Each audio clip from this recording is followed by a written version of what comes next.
Bricolage, revista de estudiantes de Antropología Social y Geografía Humana. Para definir la antropología visual, bueno, no es nada sencillo. En realidad no me gustan mucho las definiciones. Prefiero más bien caracterizar a los conceptos o las disciplinas más que intentar definirlos de una vez para todos, pero puede decirse que la antropología visual es una disciplina antropológica relativamente reciente. Hará apenas unos 25 o 30 años que se formaron los primeros centros académicos en antropología visual en Estados Unidos, Europa principalmente. Sin embargo, como práctica, tiene una larguísima existencia. Prácticamente nació junto con la antropología. Cuando los primeros viajeros iban a sus expediciones, llevaban de alguna manera la intención de registrar, de hacer grabados, dibujos, para registrar de manera visual su encuentro con la alteridad. Y en cuanto surgieron también la cámara fotográfica, el nacimiento de la fotografía y del cine, el ser humano fue uno de los principales objetivos o motivos de registro. Entonces, desde el nacimiento mismo de las tecnologías audiovisuales, ha habido un claro interés antropológico, y desde el nacimiento mismo de la antropología ha habido un claro interés por el registro audiovisual. De manera que pues la tradición del cine etnográfico, de la fotografía antropológica, tienen pues por lo menos 100 años de existencia, si no es que más. Sin embargo, ya concebir a la antropología visual como una disciplina que se puede enseñar, que se puede hacer investigación, donde hay departamentos de producción, difusión y formación en las universidades, es relativamente reciente. Es una disciplina que se inserta de manera complicada, problemática en la currícula de muchas licenciaturas, ya que ahí existe mucha reticencia y mucho escepticismo por parte de los antropólogos, digamos, más ortodoxos, a aceptar a la imagen como una vía legítima para hacer investigación o para comunicar los resultados de las investigaciones antropológicas. Esto se debe a una serie de prejuicios, de ideas equivocadas, erróneas en torno a la antropología visual, como por ejemplo pues el hecho de pensar que la antropología visual puede prescindir de la palabra, y que entonces pues si no te gusta leer o no te gusta escribir, pues puedes tomar la cámara y hacer antropología visual. Y esto creo que es un error que ha pesado mucho y ha provocado que muchos la consideren una forma de antropología light, sin el rigor y sin la sistematicidad de la antropología escrita.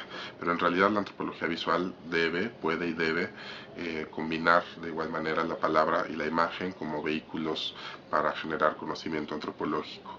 El recurso de la imagen, el uso de la imagen en la antropología tiene pues enormes ventajas. Es muy interesante pensar en las diferencias y las similitudes también de lo que nos permite conocer una imagen y lo que nos permite conocer la palabra. La imagen tiene un carácter más abierto, más polisémico, más universal. No es necesario hablar un idioma para entender una imagen. Cualquier persona de cualquier cultura puede acercarse a una imagen y obtener algún significado que obviamente puede variar de una cultura a otra, pero digamos que la imagen tiene un carácter más universal. Además comunica información más sensible, no tanto, a diferencia de la palabra, no tan racional, no tan lógica, no tan acotados los significados de las palabras, sino que está abierta a múltiples lecturas y múltiples interpretaciones, y además se conecta directamente con la sensibilidad, genera un impacto estético. Entonces llega a capas, yo diría, más profundas que las palabras, ¿no? Muchas veces. Entonces una imagen nos puede conmover, nos puede sacudir, nos puede hacer enojar, a diferencia de las palabras, que se conectan más con el logos, con la razón, ¿no? Entonces, bueno, esto no necesariamente la hace mejor que la palabra, ¿no? Simplemente hay que reconocer sus diferentes propiedades y características y tratar de sacarles el mayor jugo posible. En el caso mexicano, pues tenemos grandes precursores de la antropología visual. Hay grandes cineastas, artistas, como por ejemplo Miguel Covarrubias, que durante los años 30 hizo un registro en la isla de Bali y en el istmo de Tehuantepec, sin siquiera considerarse un cineasta etnográfico, pero llevó una cámara con él, hizo un registro increíble. También han pasado muchos fotógrafos célebres por México retratando a los diferentes grupos indígenas. Entonces, nuevamente, como una práctica, la antropología visual en México, o bueno, el cine etnográfico, la fotografía antropológica, tienen raíces muy profundas. Sin embargo, para constituirse como una disciplina válida y legítima dentro de las instituciones y las universidades académicas, pues todavía estamos dando la lucha. Son pocos los lugares, como aquí en la UAM, en los que ya existe un laboratorio, en las que existen materias optativas. En el CIESAS también hay un laboratorio, pero por ejemplo a mí me llama mucho la atención el caso de la UNAM, que en el Instituto de Investigaciones Antropológicas pues es muy reducida la gente que está interesada en esta disciplina, o los estudiantes, y el lugar todavía marginal que tiene dentro de los planes de estudios del posgrado, por ejemplo, ¿no? Entonces, aunque México es un paraíso para hacer antropología visual, y se hace de hecho sin, digamos, por la vía libre, ¿no? No necesariamente desde la academia, pero sí hay muchos fotógrafos, muchos documentalistas que hacen antropología visual sin siquiera saberlo, sin llamarle antropología visual, ¿no? Por la enorme diversidad cultural, por los contrastes sociales, las desigualdades, la variedad inmensa de fenómenos socioculturales que hay en nuestro país, pues hacen que la antropología visual sea una disciplina muy propicia para abordarlos. Entonces hay una contradicción o un desfase entre la práctica y la institucionalización de la disciplina, ¿no? Pero esto no es exclusivo de México, esto también ocurre en muchos otros países, pero en México es muy marcado precisamente por esta pues como el gran potencial que podría tener el desarrollo de una verdadera antropología visual profesional bien hecha, y la falta de interés o de aceptación por parte de algunos sectores de la academia. Yo creo que el papel de la antropología visual, el papel de la fotografía, del documental, bueno, además de ser un excelente complemento para las investigaciones antropológicas, o de ser el vehículo principal o el sustento, la vía principal por la que se desarrollan, creo que además cumplen o pueden cumplir una misión social muy importante.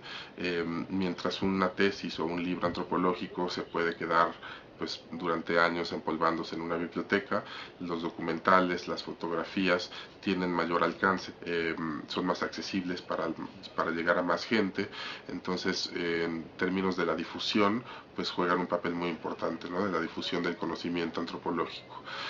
Pero también creo que la imagen tendida desde la antropología, y sobre todo en las nuevas vertientes de la antropología visual aplicada, o el cine colaborativo, o la fotografía participativa, la imagen juega un papel muy importante como una plataforma de vinculación y de comunicación intercultural, ¿no?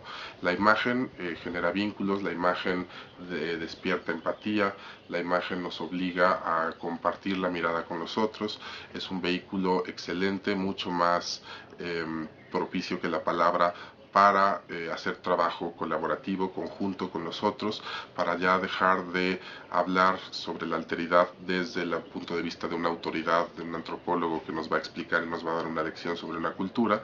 La imagen hace mucho más factible escuchar sus voces, bueno, la imagen y lo audiovisual, ¿no? También los testimonios orales captados con los recursos audiovisuales, hacen mucho más factible escuchar la voz de los otros, incorporar su mirada, sus puntos de vista en las investigaciones, y hacer una antropología compartida, dialógica, en diálogo con nosotros, y romper con esta antropología más autoritaria, más explicativa, o que solamente emite recomendaciones o prescribe soluciones para las diferentes culturas.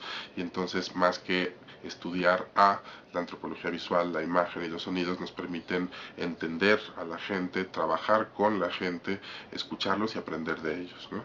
Entonces creo que en este sentido, además de ser un excelente instrumento para la antropología misma, tiene también una función social, tiene, digamos, este potencial de ser mediador entre conflictos, intermediario, construir puentes interculturales, facilitar el conocimiento, la comprensión entre diferentes culturas. Entonces, más allá de las fronteras de la antropología, la imagen y el sonido, que tienen una preponderancia muy clara en la cultura occidental urbana contemporánea, pues creo que más allá del entretenimiento, más allá de la diversión y de la distracción, pueden jugar un papel fundamental para mejorar en la medida de lo posible un poco el mundo en el que vivimos.